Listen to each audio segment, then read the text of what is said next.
ഇവർ 3 പേരും വർക്ക് ചെയ്തിരുന്ന മേഖല എന്ന് പറയുന്ന വളരെ സ്ട്രക്ചേർഡ് ആയിട്ടുള്ള ഇന്നതാണ് ചെയ്യേണ്ടതാണ് അല്ലെങ്കിൽ ഇന്നതാണ് ചെയ്യാൻ പാടില്ലാത്തതെന്ന് പറയുന്ന ഒരു റിജിഡ് പേപ്പറുകളിൽ നിയമങ്ങൾ എഴുതി വെച്ചിട്ടുള്ള ഒരു മേഖലയാണ് ഏറെക്കുറെ. അഡ്മിനിസ്ട്രേഷൻ വിങ് ആണെങ്കിലും എഡ്യൂക്കേഷൻ ഡിപ്പാർട്ട്മെന്റ് ആണെങ്കിലും ജിയോളജി, പിന്നീട് ഇങ്ങോട്ടേക്ക് disaster management. Of course disaster management madam പറയുന്ന അനുസരിച്ചാണെങ്കിൽ still on a growing stage. അതിൽ സ്ട്രക്ചർ ഒന്നും ഉണ്ടായിരുന്നില്ല, ദുരന്ത നിവാരണത്തിലെ സ്ട്രക്ചറേ ഉണ്ടായിരുന്നില്ല. നമ്മളായിരുന്നു അത് ആദ്യം തുടങ്ങി വെച്ചത്. അതിന്റെ ബുദ്ധിമുട്ട് ഡിഫറൻസ് ഉണ്ട്.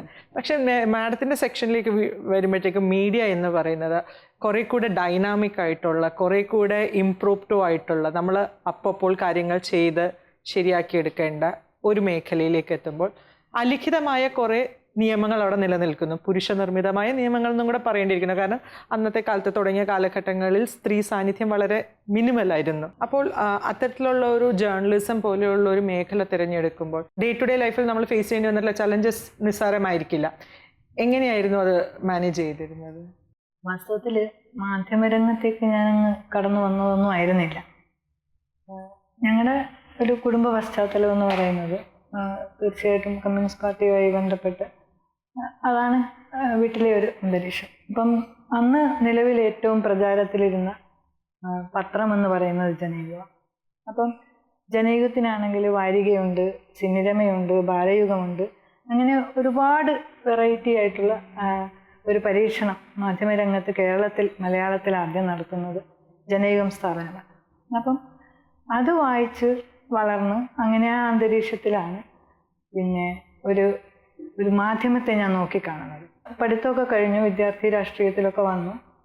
അപ്പോൾ പഠിത്തം തീർന്ന കാലത്താണ് കാമ്പിശ്ശേരിയുടെ ഒക്കെ നേതൃത്വത്തിലുള്ള വലിയ വലിയ എന്താ പറയുക, മാധ്യമരംഗത്തെ അന്നത്തെ വിസ്ഫോടനങ്ങളൊക്കെ നടക്കുകയാണ്. ഇന്നൊക്കെ അത് നമുക്ക് ഈ ഡോക്ടറോട് ചോദിക്കുക എന്നൊക്കെ ഇപ്പം നമുക്കതൊരു സ്ഥിരം ഇതായിട്ട് തോന്നും. പക്ഷെ അതൊക്കെ ഇൻട്രൊഡ്യൂസ് ചെയ്തത് അദ്ദേഹമായിരുന്നു. അങ്ങനെ വലിയൊരു ഭാവനയുള്ള ഒരു വലിയൊരു പ്രസ്ഥാനം, അത് എന്താണെന്നൊന്നറിയണം. അപ്പം അതിൻ്റെ ഭാഗമാകാൻ ഞങ്ങൾ തയ്യാറായി എന്നുള്ളതാണ് സത്യം. മാധ്യമം ഞങ്ങൾ ഇൻസ്റ്റിറ്റ്യൂട്ടിൽ പോയി പഠിച്ചിട്ടില്ല, പ്രസ് ക്ലബ്ബ് പോയിട്ടില്ല, അന്ന് ഇതൊന്നും തുടങ്ങിയിട്ടില്ല. അങ്ങനെ ജേർണലിസം എങ്ങനെയൊരു ഈ പറഞ്ഞതുപോലെ ഒരു സ്ട്രക്ചറൽ ഫോമിലൊന്നും പഠിപ്പിക്കാൻ തുടങ്ങിയിട്ടില്ല. ഞങ്ങളുടെ പാഠശാല എന്ന് പറയുന്നത് സത്യത്തിൽ ഈ ജനയുഗം വായനയും ഇതൊക്കെ തന്നെയായിരുന്നു. പിന്നെ ധാരാളം പുസ്തകങ്ങൾ വായിക്കുക, ആ അന്തരീക്ഷത്തിൻ്റെ ഒരു പ്രത്യേകത കൊണ്ട്. അപ്പം വാസ്തവത്തിൽ പിന്നെ വനിതാ മാധ്യമ പ്രവർത്തകർ എന്ന് പറയുന്നൊരു കൺസെപ്റ്റൊക്കെ ഇപ്പോഴാണ് വന്നത്. അന്ന് ഞങ്ങൾ അവിടെ സബ് എഡിറ്റർ ട്രെയിനികളായിട്ട് ഞങ്ങൾ 3 സ്ത്രീകൾ നേരെ പത്രത്തിൽ. ഒന്ന് നമ്മുടെ കൂത്താട്ടുകുളം മേരിയുടെ മകൾ ശൈല, മറ്റൊന്ന് സോളമൻ ആശാൻ എന്ന് നമ്മൾ പറയുന്ന MP ഒക്കെ ആയിരുന്ന അദ്ദേഹത്തിൻ്റെ മകൾ നിർമ്മല. ഇതെല്ലാം പാർട്ടി കുടുംബത്തിലുള്ള 3 പെൺകുട്ടികൾ അവിടെ ചേരുകയാണ്. അപ്പം ഞങ്ങൾ ആദ്യം തൊട്ട് പത്രം എന്താണ് എന്ന് ഞങ്ങൾക്കൊന്നും ഒരു പിടിയുമില്ല. പക്ഷെ അവിടെ ഇങ്ങ് ചെന്ന് കഴിഞ്ഞപ്പം അതൊരു എന്താ പറയുക, വല്ലാത്തൊരാകർഷണമായിരുന്നു. ഇന്നത്തെ പോലെ ഈ കമ്പ്യൂട്ടർ സംവിധാനങ്ങളിലോ അല്ലെങ്കിൽ അങ്ങനെയൊന്നും ഡെവലപ്ഡ് ആയിട്ടില്ല, ടെക്നോളജിയേ ഇല്ല. അച്ചു നിരത്തി പിന്നെ പത്രം ചെയ്യുകയാണ്, അച്ചടിച്ച് വരികയാണ്. അപ്പം ഇങ്ങനെ അത് വലിയ അന്ന് റഷ്യയിൽ നിന്ന് കൊണ്ടുവന്ന പ്രസ്സാണ്. അപ്പം അതിങ്ങനെ പേജ് മടങ്ങി ഇങ്ങനെ വരുന്ന കാണുമ്പോൾ ആ ചൂടോടെ ആ പത്രം ഒന്ന് തൊടുക, ഇങ്ങനെ കുറേ നൊസ്റ്റാൾജിക് ആയിട്ടുള്ള സാധനങ്ങൾ കൂടി ഞങ്ങൾ അങ്ങനെ പത്രരംഗത്തേക്ക് കയറുമായിരുന്നു. കേരളത്തിൽ വനിതാ മാധ്യമ പ്രവർത്തകർ ഇപ്പം ഈ പറയുന്ന രീതിയിലുള്ള ചർച്ച നടക്കുന്ന സത്യത്തിൽ ആദ്യമായിട്ട് മലയാളത്തിൽ പത്രത്തിൽ പത്രപ്രവർത്തകരായി സ്ത്രീകൾ വന്നത് ഞങ്ങളാണ്. അതുവരെ സ്ത്രീകളില്ല. അതിനു മുമ്പുള്ള പാരമ്പര്യമുള്ള ഒരുപാട് പത്രങ്ങൾ, ഇപ്പം മനോരമയായാലും മാതൃഭൂമിയായാലും എല്ലാം വളരെ പാരമ്പര്യമുള്ള പത്രങ്ങൾ തന്നെയാണ്. പക്ഷേ അവിടെയൊക്കെ തന്നെ ഈ എന്താ പറയുക, വാരികകളിലൊക്കെ സ്ത്രീകളുണ്ടായിരുന്നു. പക്ഷേ പത്രത്തിൽ സ്ത്രീകളുണ്ടായിരുന്നില്ല. ഈ ടെലിപ്രിൻ്റർ ഇങ്ങനെ അടിച്ച് വരും PTI വാർത്തകളൊക്കെ. അപ്പം അതിൻ്റെ കടകട ശബ്ദവും ഒക്കെയായി ഒരു വലിയ അന്തരീക്ഷമാണ് അന്ന്. എന്നാലും ഞങ്ങൾ അവിടെ നിന്ന് സത്യത്തിൽ ഞങ്ങളൊരു പാഠശാല പോലെയായിരുന്നു ജനീയ. അവിടെ നിന്നാണ് പത്രപ്രവർത്തനം ഞാൻ പഠിച്ചു കഴിഞ്ഞപ്പോഴാണ് ഈ പത്രപ്രവർത്തനത്തിലുള്ള ഒരുപാട് പരിമിതികൾ എന്ന് പറയുന്ന അന്നത്തെ കാലത്ത് നമുക്ക് ഈ വാർത്തകളൊന്നും അങ്ങനെ ശേഖരിക്കാനുള്ള സംവിധാനങ്ങളില്ല, ഫോൺ പോലും ഇല്ല, മൊബൈലും ഒന്നും ഇല്ലല്ലോ. അപ്പം അന്ന് വാർത്തകൾ കണ്ടെത്തുക, വാർത്തകൾ സൃഷ്ടിക്കുക എന്നൊക്കെ പറയുന്നതെന്ന് പറയുന്ന ഒരു കലയാണ്. ആ കല പഠിച്ചു തന്നെ വരുമ്പോൾ അതാവുമ്പോൾ നമുക്കുള്ളൊരു പ്രത്യേകത എന്താണെന്ന് വെച്ചാൽ നമ്മൾ വളരെ സാധാരണക്കാരായ ആളുകളുമായിട്ട് ഒരുപാട് സംവേദിക്കും. രാഷ്ട്രീയ കാര്യങ്ങൾ, രാഷ്ട്രീയ ലേഖനങ്ങൾ എഴുതും, രാഷ്ട്രീയ വാർത്തകൾ റിപ്പോർട്ട് ചെയ്യും, രാഷ്ട്രീയ വിശകലനങ്ങൾ ഞങ്ങൾ നടത്തും. അപ്പം സ്ത്രീകൾക്ക് അത്രയും പ്രാപ്തമായി ഇത് ചെയ്യാനുള്ള ഒരു അനുഭവം മാസത്തിൽ എനിക്ക് ജനകീയത്വം നമ്മൾ മുന്നോട്ട് വയ്ക്കുന്ന ആശയങ്ങൾ അല്ലെങ്കിൽ അഭിപ്രായങ്ങൾ അത് അതിൻ്റെതായ പൂർണ്ണമായ അന്തസ്സത്തോടു കൂടെ തന്നെയാണോ പ്രസിദ്ധീകരിക്കപ്പെടുന്നത്? അതെ അതെ അതോ അതിൽ ഏതെങ്കിലും രീതിയിലുള്ള വരേണ്ട കാരണമില്ല. കാരണം ഞങ്ങളുടെ പത്രം എന്ന് പറയുന്നത് ഞങ്ങളുടെ ചിന്താഗതിയോടുകൂടി ഞങ്ങൾ കമ്മ്യൂണിസ്റ്റ് പാർട്ടിയുടെ ഭാഗമായുള്ള പത്രമുണ്ട്. അതേ ചിന്താഗതിയും അതേ കാര്യങ്ങളുമാണ് ഒരു പാർട്ടി പത്രത്തിന്റെ. പക്ഷെ വാർത്തകളിൽ അങ്ങനെ ഒരുപാട് വാർത്തകളിലും ഒരു നിഷ്പക്ഷതയായിരുന്നില്ല നമുക്കുണ്ടായത്. നമുക്ക് പക്ഷമുണ്ടായിരുന്നു. ആ പക്ഷം എന്ന് പറയുന്നത് എപ്പോഴും അടിച്ചമർത്തലിനും അതിനുമൊക്കെ എതിരായ ഒരു വികാരം തന്നെയായിരുന്നു. അപ്പം ആ രീതിയിൽ തന്നെയാണ് ആ പത്രം വന്നത്. പിന്നെ അത് കുറച്ചുനാള് ആ പത്രപ്രവർത്തനം തുറന്നു. പിന്നെ ജനയുഗം പതുക്കെ നിന്ന് കഴിഞ്ഞ് വീണ്ടും തുടങ്ങിയപ്പോഴാണ് വീണ്ടും സജീവമായി. പക്ഷെ അത് വേറെ ഒരു അന്തരീക്ഷത്തിലാണ് വന്നത്. കാലഘട്ടത്തിന്റെ മാറ്റങ്ങൾ നേരെ മനസ്സിലാക്കിയതാണ്. ഇപ്പൊ എനിക്ക് ഭയങ്കര അല്പം തോന്നുന്നു. ഞങ്ങളൊക്കെ കമ്പ്യൂട്ടറൊക്കെ പഠിച്ചു. കുറച്ചു കാലം കഴിഞ്ഞ് വയസ്സാകുമ്പോൾ ഞങ്ങൾ അതൊക്കെ പഠിച്ചെടുത്ത്. പക്ഷെ ഇപ്പൊ പോലും പിന്നെ അച്ചടി മാധ്യമ രംഗത്ത് അത്രയ്ക്കുള്ള ഒരു വരവ് പെൺകുട്ടികളുടെ അതില്ല. മാഡത്തിലേക്ക് തിരിച്ചു വരുമ്പോൾ നമ്മൾ അഡ്മിനിസ്ട്രേറ്റീവ് രംഗത്ത് വരുന്ന സ്ത്രീകളുടെ സാന്നിധ്യം വളരെ കുറവാണെന്ന് പറയുമ്പോൾ 3000-ഓളം പുരുഷ IAS കാൻഡിഡേറ്റ്സ് വരുമ്പോൾ 700-ൽ താഴെയാണ് സ്ത്രീകൾ വരുന്നത് എന്നുള്ള അനുപാതമൊക്കെ നമ്മൾ വളരെയധികം കേട്ട് പരിചയിച്ചിട്ടുള്ളതാണ്. അന്ന രാജം മൽഹോത്ര, മലയാളിയായ IAS ലെജൻഡ്. മാഡത്തിൻ്റെ ഒരു ഇൻ്റർവ്യൂ കഴിഞ്ഞ കുറച്ചു കാലം മുമ്പ് വായിച്ചതിൽ പറയുന്നുണ്ടായിരുന്നു, IAS ക്വാളിഫൈഡ് ആയിട്ട് കൂടിയും അന്നത്തെ UPSC ചെയർമാൻ പറഞ്ഞു why don't you take Indian foreign service എന്നുള്ളത്. അത്തരത്തിൽ സ്ത്രീകൾക്ക് ഇന്ന ഡിപ്പാർട്ട്മെന്റ് ആണ് ഹാൻഡിൽ ചെയ്യാൻ പറ്റുന്നത്, IAS വേണ്ട, നിങ്ങൾ ഫോറിൻ സർവീസ് എടുത്തുകൊള്ളൂ. അത്തരത്തിൽ ഇങ്ങനെയുള്ള ഒരു തരംതിരിവുകൾ അങ്ങനെയൊക്കെ ഉണ്ടോ? ഇപ്പോഴും നിലനിൽക്കുന്നുണ്ടോ? കുറേ മാറ്റങ്ങൾ വന്നിട്ടുണ്ട്.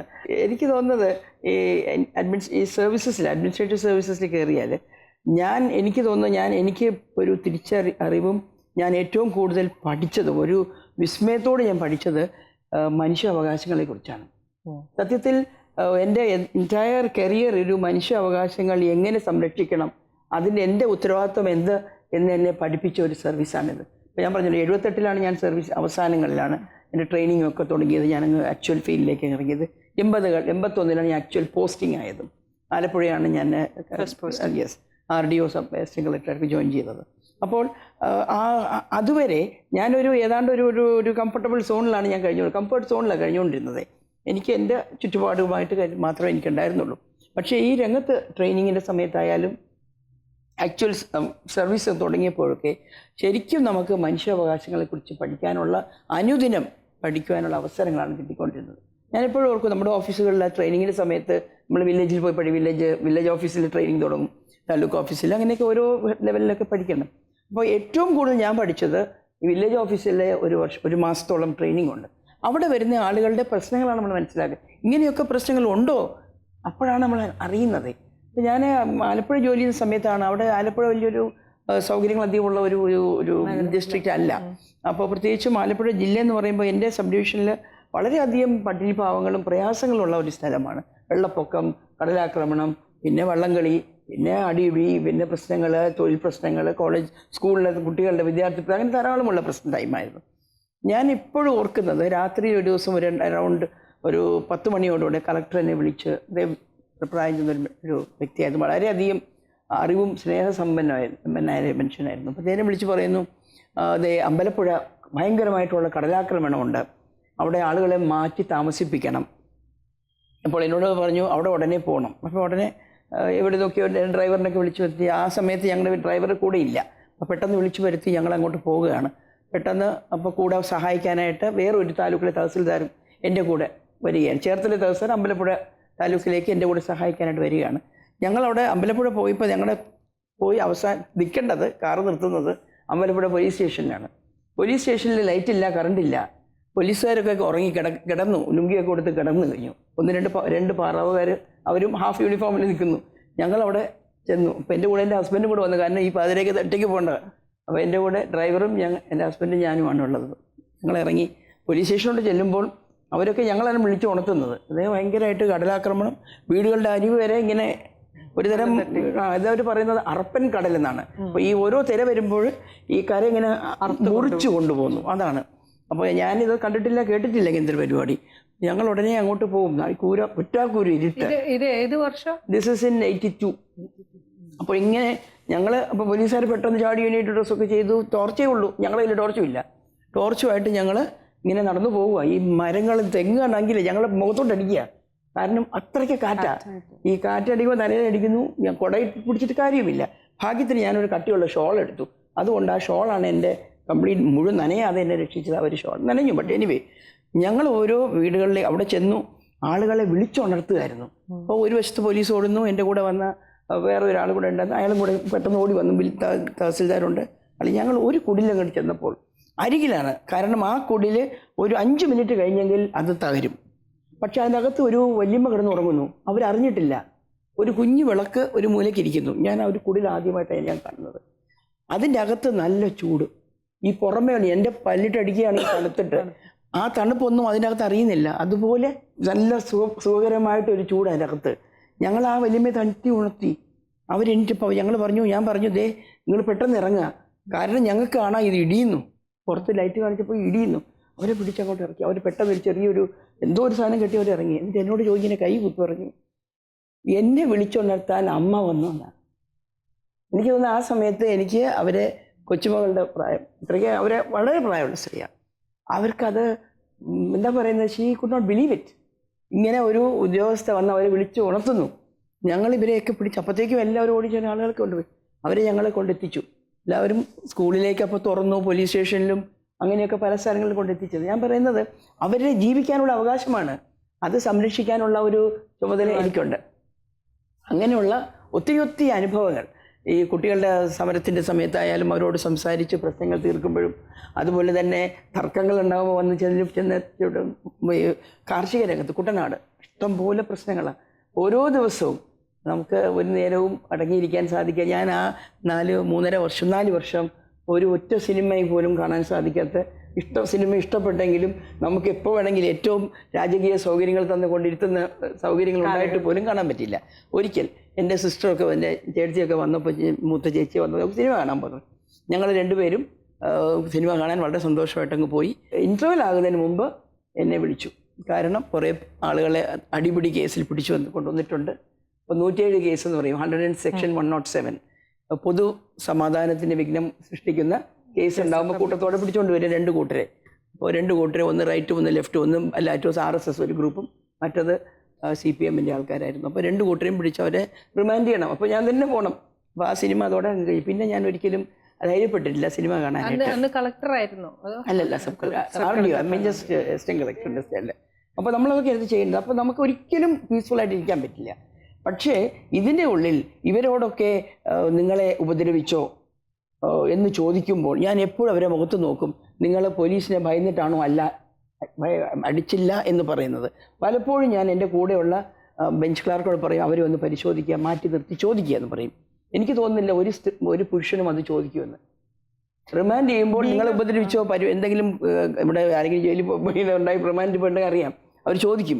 മജിസ്ട്രേറ്റ് നിർബന്ധമായിട്ട് ചോദിക്കണം, നിങ്ങൾക്ക് എന്തെങ്കിലും പറയാനുണ്ടോ? അതിൻ്റെ അർത്ഥം നിങ്ങളെ പോലീസ് സ്റ്റേഷനിലേക്ക് കൊണ്ടുപോയി നിങ്ങൾ ഉപദ്രവിച്ചോ എന്നറിയാൻ വേണ്ടിയാണ്. പക്ഷെ അവർ ഒരിക്കലും പറയില്ല, ഭയന്നുണ്ട്. കാരണം കൂടെ പോലീസുകാരുണ്ട്. പക്ഷേ ഞാൻ വളരെ സൂക്ഷ്മതയോടെ അവരോട് ചോദിക്കുമായിരുന്നു. അത് എനിക്ക് എന്നോട് നേരിട്ട് പറഞ്ഞില്ലെങ്കിലും പറയിപ്പിക്കാനുള്ള ഒരു സ്ത്രീ ആയിരുന്നു എന്നുള്ളത് എപ്പോഴും ഒരു എഡ്ജായിട്ട് ഇങ്ങനത്തെ ഘട്ടങ്ങളിൽ പ്രവർത്തിച്ചിട്ടുണ്ട്. തീർച്ചയായിട്ടും അതാണ് നമുക്ക് ചെയ്യാൻ സാധിക്കുക. അതുപോലെ തന്നെ ഈ വെള്ളപ്പൊക്കം വരുമ്പോൾ നമ്മുടെ ഈ സ്കൂളുകളിലെ കൊണ്ട് ആളുകളെ താമസിപ്പിക്കും. ആദ്യമായിട്ടാണ് കേരളത്തിൽ പാകം ചെയ്ത ഭക്ഷണം കൊടുക്കാൻ തുടങ്ങിയത് ആലപ്പുഴയിലാണ്. അത് ഞാൻ ഇപ്പോഴും പറയുന്നത് ഞാൻ അന്ന് ആ സ്ഥാനത്ത് ഉണ്ടായിരുന്നുകൊണ്ട് മാത്രമാണ്.